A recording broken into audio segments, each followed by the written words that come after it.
every citizen. My priority as president is to restore macroeconomic stability. We must enforce responsible public financial management and ensure fiscal discipline at all levels of government while working to reduce hardships for our people.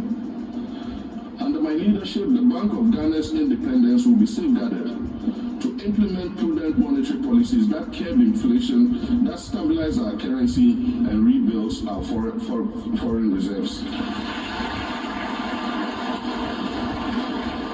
We must never again allow reckless borrowing and excessive government spending to undermine our progress.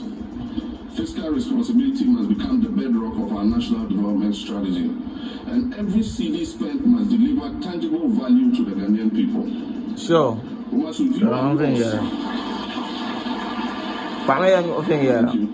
We must review our laws to eliminate excessive waste in the procurement of government supplies and projects. Single source procurement must be the rare exception rather than the norm. We must also subject government projects above a certain threshold to value for money audits. Reviewing some of their procurement reports. And there was this procurement for poultry farmers, 10,000 units or something. And it was single source. The reason for single source was agency. And one company was giving the contract to supply 10,000 units of whatever it was.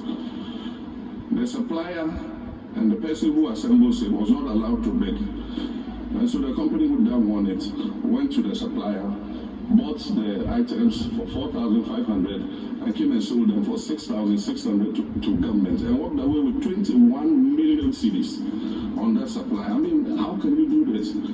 I mean, it was our own company we're running. How would we do a thing like this? But that is government bleeding. Everybody cutting their pound of flesh. That must stop.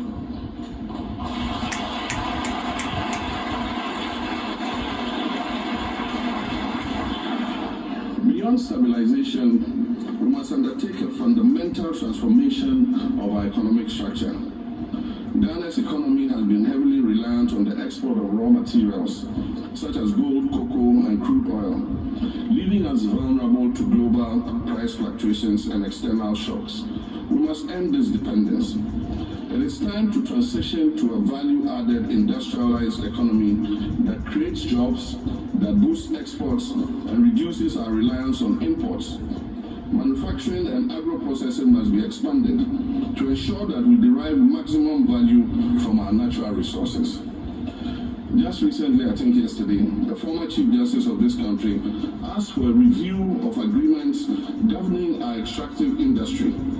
She describes the current agreements as coming from the Guggies Leg era. I agree with her.